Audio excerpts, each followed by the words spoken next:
There are some slight adult themes this week. Check out the post on mythpodcast.com for more info. This week on Myths and Legends, there are 3 stories about love from Indian folklore, and we'll see how relationships are difficult, especially if they're between a mouse and the sun. The creature this week is your perfect man, who you won't see. Oh, and he's also terrible.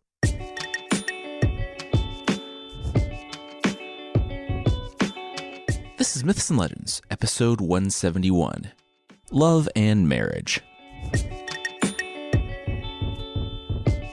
This is a podcast where I tell stories from mythology and folklore. Some are incredibly popular stories you think you know, but with surprising origins. Others are stories that might be new to you, but are definitely worth a listen. There are 3 stories this week of, love and marriage from Indian folklore. So we'll just jump right in.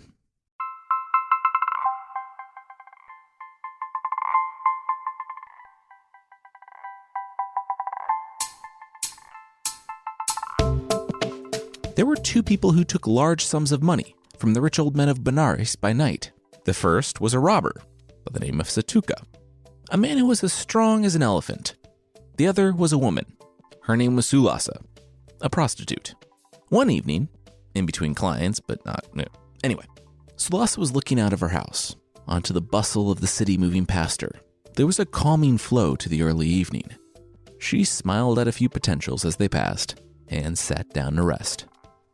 It was then that she heard the crash. Sutaka, the robber, was not having such a calm, profitable night. There were shouts from the constable's men, and more came running.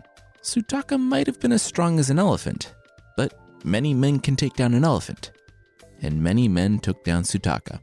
Sulasa had seen a lot of men before, but even through the bruises and the swelling that was already starting to alter his face, she knew that Sutaka was the one. He had a devilish grin as they walked him through town. With a wink, as the guards yanked him onwards, Sulasa was in love. After all this time, she had met the love of her life, and he was going to be executed in the morning. Well, not if she could help it. And she could help it.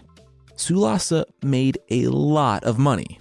She took that money and bought what was necessary to keep attracting clients. A nice, comfortable apartment, costly jewelry, perfumes. One version says she had 500 attendants, which really feels over the top for one person, but still, she did well and saved her money. And when she saw Sutaka being hauled away in irons, she knew what she was saving it for. She told her chief attendant to watch her home. She was going for a walk. She went to visit the constable. The man smiled. They knew each other quite well. She asked about the man who had been taken in. How much had he stolen from the people tonight? What damage had been done? The constable said it had been worth about 500. When he realized he was going to be caught, he started in destroying the place. Sulasa tossed the bag down on the table. 1,000. 500 to pay the victim back. 500 for Sutaka to disappear. The constable nodded. Oh, yeah, that's not a problem. How'd she want it done? Drowning, stabbing, dealer's choice? She cocked her head. What? No. She wanted him released. The constable pursed his lips. Released, huh? Well, that was going to cost her. And Sulasa said, that's what the bribe is for. Come on, keep up. The constable looked down and smiled. Oh, yeah, that's right. Nice. Sure. They release him right away. So, Sulasa hadn't had the best of luck with relationships in the past. Even though a man said he was comfortable with her job, he wasn't comfortable.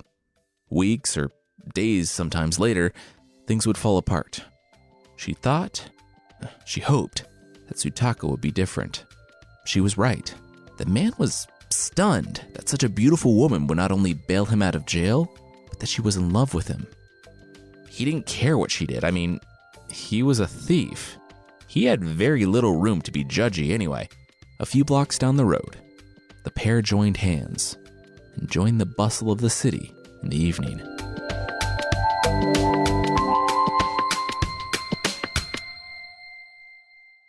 Sutaka was so supportive of Sulasa that he didn't ask her to quit her work, something she was ready to do for him. It helped that she was willing to work on the condition that he not return to his previous job. She got to bed a little later than most, but together, They were happy. Then the dreams came. Sutaka would toss and turn violently in his sleep, awakening with wide eyes and cold sweat. At first, he refused to tell Sulasa what it was, but she pressed it. And finally, he confessed. Every night, he died. And he died because of her. Well, okay, he backed up. Because she saved him. He died because she saved him. When he was in irons, in the custody of the constable, he pled to a tree deity on a mountaintop near his childhood home. If he was freed from death on that day, he would give the deity an offering. He had been freed, and months had passed. The deity was visiting him in his dreams, promising to make good on the consequences of that day if the offering was not made. Sulasa shrugged. Well, all right. When would they be leaving? He smirked and cocked an eyebrow. Really? She would go with him? They embraced. She would go anywhere with him.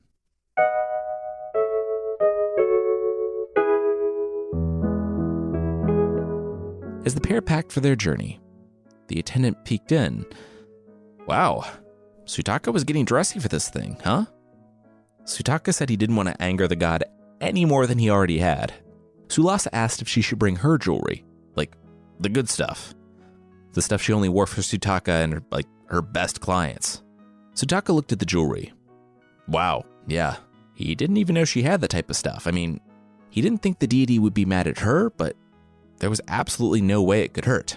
They travel in their simple cloaks, though, Sutaka said, as he sheathed the sword, and they would leave tomorrow. It might be kind of fun.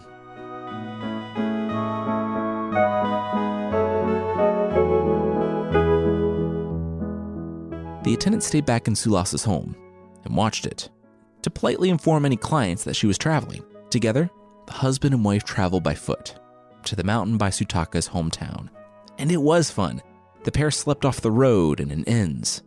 Sulasa had never traveled this far away from the city, and if she was on her own, she would have been terrified. But having Sutaka made it an adventure. The bumps and noises in the darkness of the night were nothing against the fires of their love. When they were in sight of his home village, he pointed to the mountain, saying that they should go there first. He had waited long enough, and he had no idea when the gods would come for him. So they climbed. As they approached the altar at the top of the mountain, they stopped to put on the finery they had tucked in the bottom of their bags. Together, they got dressed, held hands, and walked up to the altar. When they arrived at the mountaintop, Sulasa looked around. This rock was it? He turned around, shocked. It? This is the most holy place for my entire village. My family for generations worshipped the... Okay, you know what? I can't even keep a straight face. You're right. It's just a rock. Sulasa was confused. Then what were they doing up here? Oh, really? I'm robbing you. Oh, what? Oh, no. You thought that I loved you? Who could ever love you? No, I just had to get you out here because, who knew what tricks you and that little attendant of yours had planned? Those jewels are worth hundreds of thousands. You know that, right? Take them off, put them in a pile, and then throw yourself off that cliff, or I'll throw you off. She was devastated and glanced toward the path back down the mountain. Towering over her, her husband raised her chin with his hand. That would be a bad idea. Falling would be a pleasure compared to what he would do to her if she ran. The jewels. Now. She said she had saved his life. She bought him out of chains. Her hand shook as she unclasped her jewelry and started to place it on the ground. He nodded, and that was very nice. Very stupid, but very nice. Life wasn't fair. He was sorry she was going to learn that lesson with so little time left to apply it. But also no, he wasn't, because he was going to murder her. Take the jewels off faster. But Sulasa bowed. She wasn't listening. She said she could make 1,000 a day. She would never look at another man. She would give him all of her money. She would be a slave. Don't do this. He said it was tempting, but no. Why wait for a pittance a day when he could have 500,000 now? She then asked to say goodbye. He might not have loved her, but she loved him. It would be better for her if she honored her husband before she left the earth. Normally, that would be a hard no, but honoring him? He can make an exception for that. She embraced him, weeping, saying that this would be the last time they embraced on this earth. He nodded. Yep, that was the plan. She knelt down and kissed his foot, making obeisance there. She kissed his right hand and then his left, but when she went behind him, she didn't kneel. She stood. He almost turned around, but then he felt her kiss in her foot, planted hard in his lower back. He turned around to tell her how much worse she had just made her own death, or he meant to. He stumbled a few feet, and those few feet sent him right over the cliff's edge. He was right. No one would hear a scream from up here. She knelt down to pick up her jewelry, and as she put it back on, she looked down to the sheer cliff face, to the broken man, moaning as he slowly died. She made her way down the mountain and found her husband laying there. His sword had fallen not 5 feet from his body. He could barely speak now, but it was clear what he was begging her to do. She looked at the sword. That would make it a lot easier for him. So she sheathed it and took it with her. She traded one piece of jewelry for a team of horses and as many servants to drive them back to Benares. When she arrived, her attendants took one look at her arriving alone. And before the attendants said anything, Sulasa gave them a look that made it inescapably clear that she did not want to talk about it. That night, she resumed her client work, and she never married again.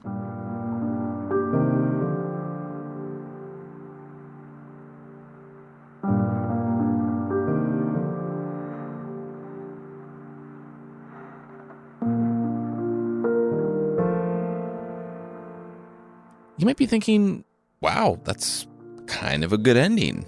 The woman doesn't fold when she's in danger. She's not a damsel in distress, but instead she turns the tables on her husband and gets him first. Well, yes and no. Not content with simply letting it stay the way it is, the story has to compliment Sulasa with a phrase that's really more of an insult than a compliment.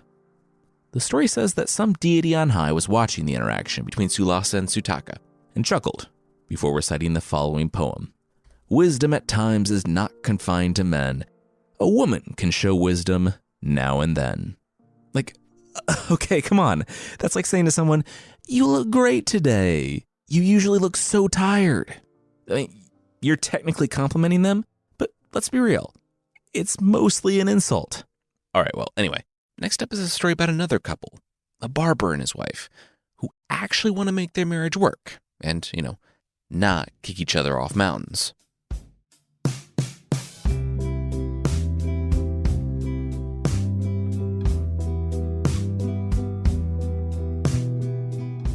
Oh, we got a bleeder, the barber screamed. It's a bad one. The barber's wife rushed in with a towel to put pressure on the wound, while she grimaced at her husband.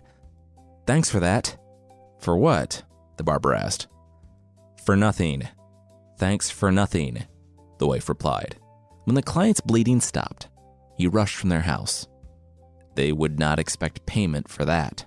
He was their last customer, too. Ever. Everyone else in town had decided that long hair, or cutting your own hair, looked better than going to the barber. He didn't just cut hair either. He cut people, and he cut their hair short when they wanted it long, and it was lumpy, awkward, and uneven. Frankly, he was terrible. What can I do? The barber whined. She was always telling him how useless he was, how he had never done anything right and would never do anything right. The wife shook her head. He could starve if he wanted to, but she had no intention of doing so. Well, what would you have me do? The barber said, throwing up his hands. Beg. Go to the king and beg. His daughter was getting married, and he would be in a good mood. Ask him for something. The barber clenched his jaw. Fine. He would debase himself before the king, asking him for something.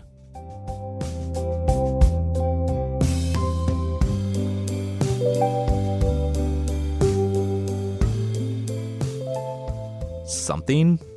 The king clarified with the barber, after the man had stopped him outside his palace. Okay, He was in a good mood, and no one should leave his home unsatisfied on this, the day of his daughter's wedding. But what did he mean, something? Yeah, something, the barber said with a grin. He was following his wife's advice to the letter. He had really turned this around. The king nodded. Okay. He whispered to his advisor. Did they still have that wasteland a mile from the palace? Nice. 5 acres, right? The king turned back to the barber. How would he like to be a landowner?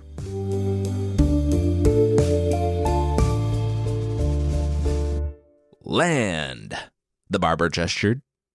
At their land? His wife blinked. Why did he ask for land? They couldn't do anything with land. They didn't have any way to plow it and grow crops.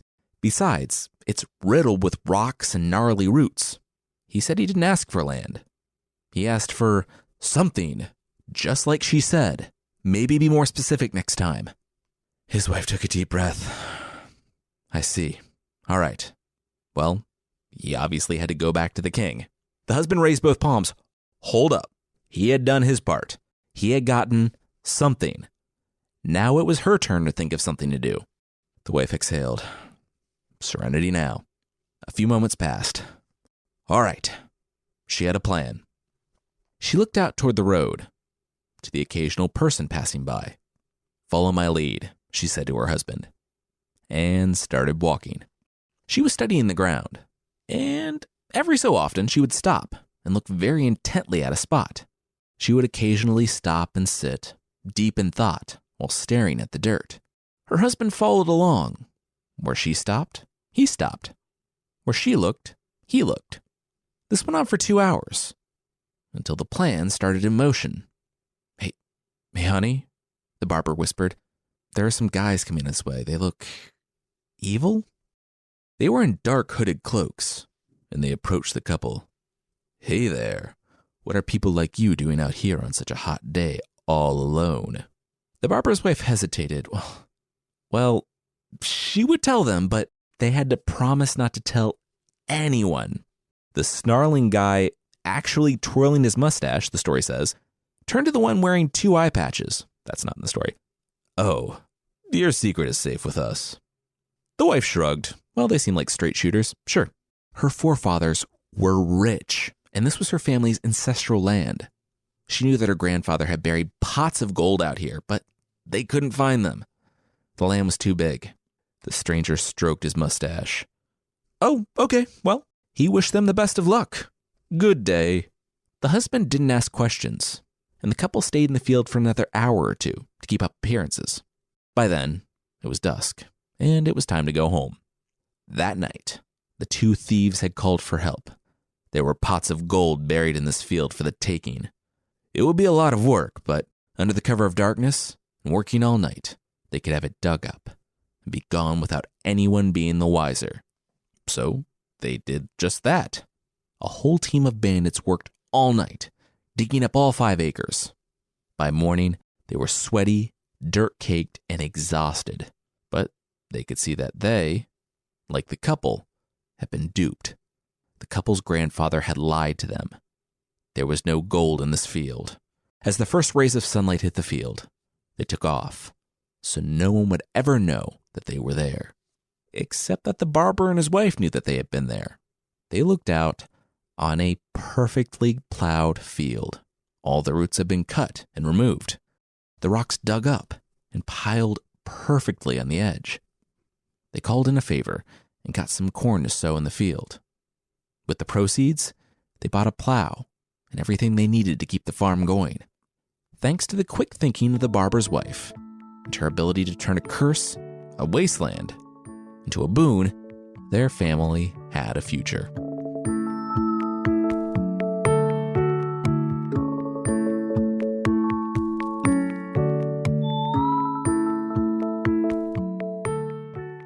Our final story today is about a daughter looking for marriage. But, of course, it's a mouse daughter.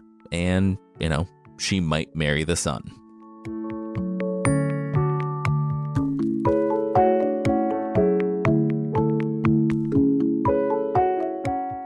The guru closed his eyes and breathed deep. This this was a good day. The guru Vajnavalka, who I'm just going to call Guru, had a small hermitage on the banks of the Ganges, the famously sacred river. Its water is considered pure, and people still bathe in it to this day. A guru is a spiritual teacher and a leader in Buddhism and Hinduism, and they lead people in the scriptures, texts, sciences. Anyway, this guru was bathing in the Ganges, arms outstretched and enjoying the sunlight, when something dropped into his hand, and it was squirming. He opened his eyes and saw the baby mouse panicking, peering over the edge of his hand, but not knowing how to get off of it. He brought the little mouse close and comforted it. It still tried to scramble, though. It was terrified of something. So the guru looked up. Mice don't usually fall from the sky.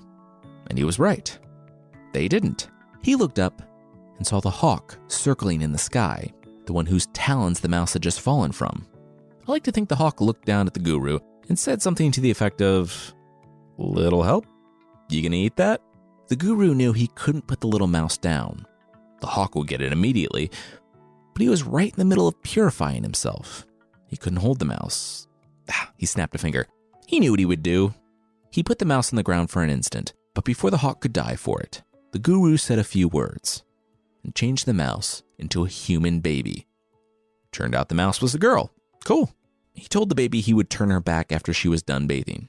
The hawk was annoyed, but stuck around.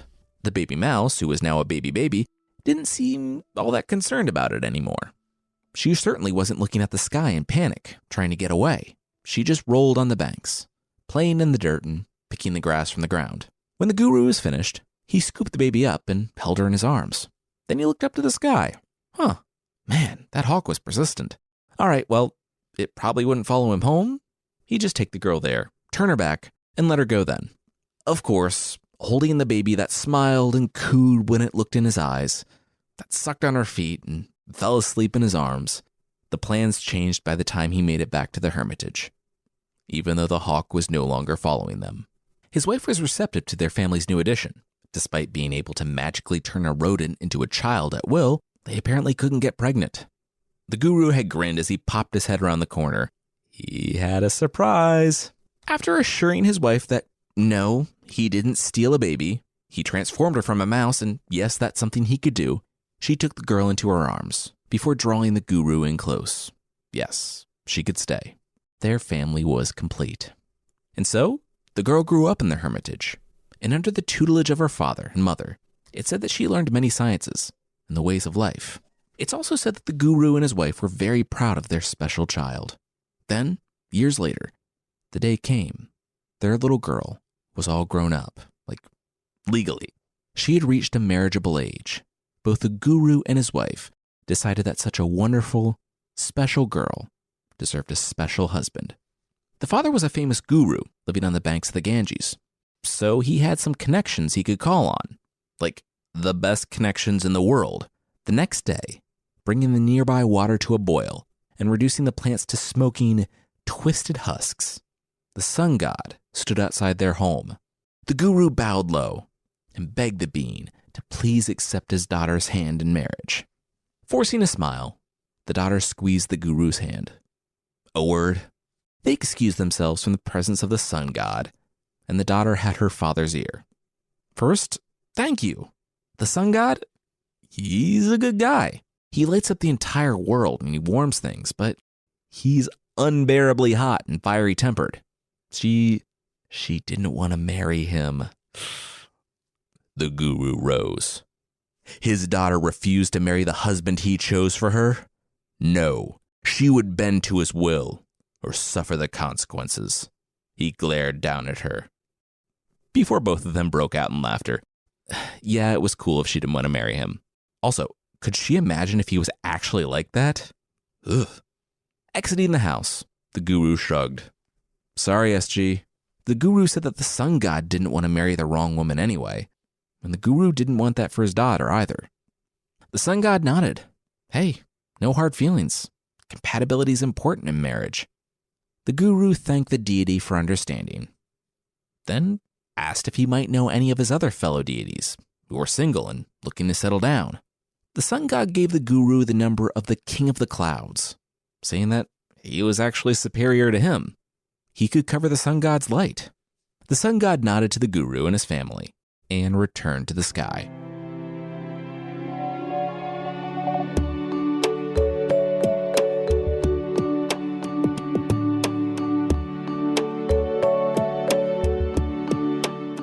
The guru and his daughter stood before the Lord of Winds, and the guru looked to his right. The daughter looked sorry, but she shook her head. The guru shrugged and patted the Lord of Winds on the back. Sorry, bud. Hey, who might be better than you? The daughter wasn't exactly picky. I mean, when the King of Clouds came by, he was wet, cold, and such a clammy downer. He, too, understood and recommended the Lord of Winds, who just blew him away. He waited and then asked the host if they got it. The Lord of Winds, blew him away. They said they got it. Thanks for stopping by. So the Lord of Winds now stood before them, but the guy, he couldn't figure out what he wanted. She couldn't plan a future with a guy who was so restless that he keeps changing direction. The guru nodded. He liked all these analogies and he understood. They would get it right. His special daughter deserved a special husband. They thanked the Lord of the Winds and rejected him. But he said he didn't want to marry her anyway. Well, she was cool. Actually, was she taken back? He loved her. Time's up. She had her shot and she blew it. Bye forever. Well, after like 5 more minutes of this illustrating the point, the guru asked for yet another recommendation. And that's how they got to the Lord of the Mountains, who could stop the Lord of Winds from blowing. The daughter shrugged. Sure, let's have him over. A few days later, the Lord of the Mountains said he would love to marry her. There were just a few things, though. He proceeded to lay out 472 things about himself and his life that he would never change. They were deal breakers. The guru didn't even need to look at his daughter. Yeah, this was not a good fit. The Lord of Mountains extended a hand. Hey, we gave it a shot, right? All these guys were really cool with being asked if they knew someone better than them after being rejected. So the guru asked the Lord of the Mountains, and he got an answer. He laughed, and he called the suitor that the Lord of the Mountains recommended.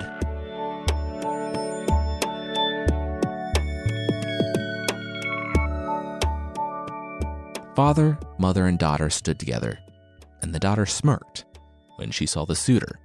She blushed and clung close to her father. The guru could only smile. He had a hunch this guy might be the one. The Lord of the Mountains had recommended the one who could make holes all through him, the King of Mice.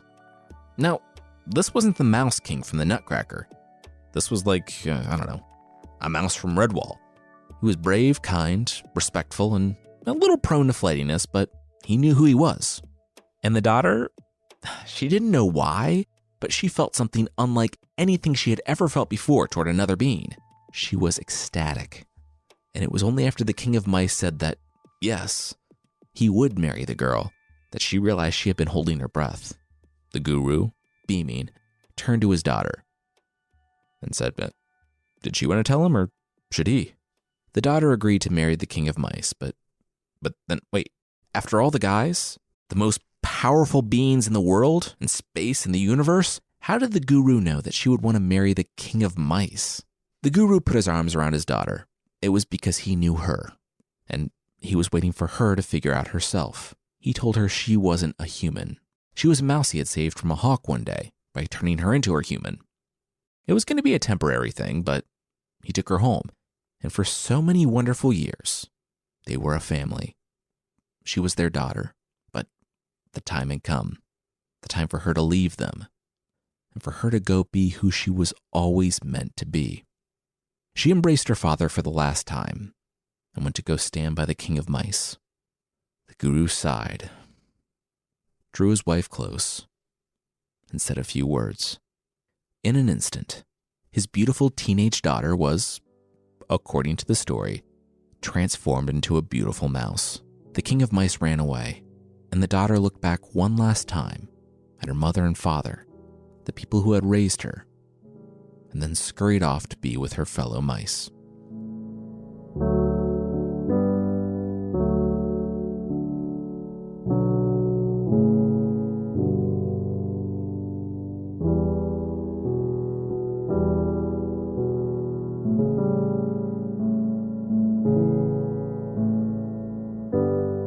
this is a rare story with a stated moral on this podcast. It says, "What is inborn cannot change," which sounds kind of bad. To me, it carries kind of a neutral to negative connotation that makes who you are, how you're born, feel like an inescapable inevitability, when, really, for the daughter, it's something that she could embrace. For once, her life made sense, and things felt right. I also like how it takes the idea of a mouse, something we see as like a meek, gross little rodent, and it actually makes it stronger than the sun god, the Lord of the Winds, and everyone else coming for the daughter's hand in marriage. In that way, it reminds me a lot of the story of the stonecutter from episode 26.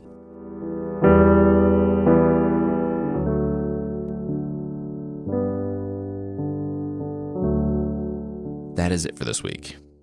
We'll be back next week with an all-new episode.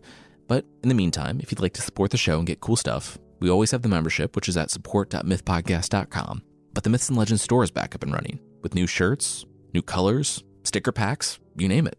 So check it out. You can find that at mythpodcast.com/store or by following the link in the show notes.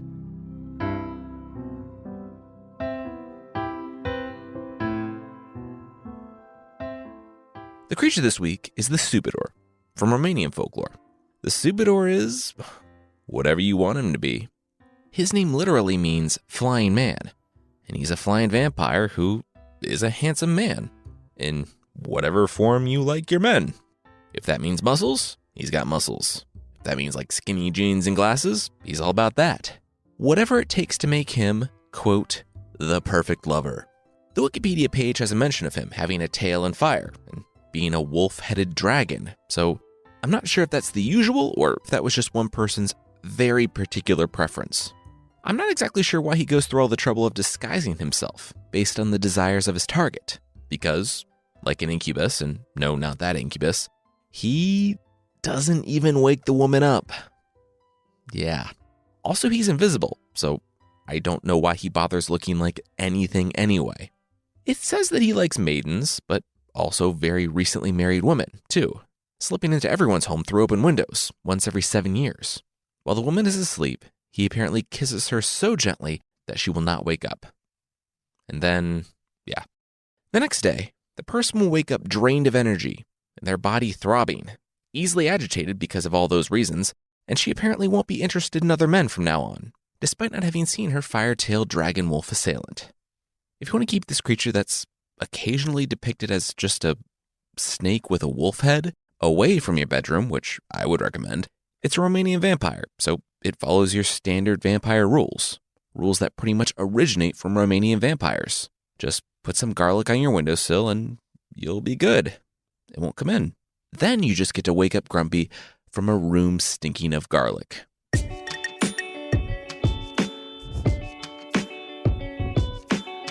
That's it for this week. Myths and Legends is by Jason and Carissa Weiser. Our theme song is by the band Broke for Free, and the Creature of the Week music is by Steve Combs. There are links to even more music in the show notes. Thank you so much for listening, and I'll see you next time.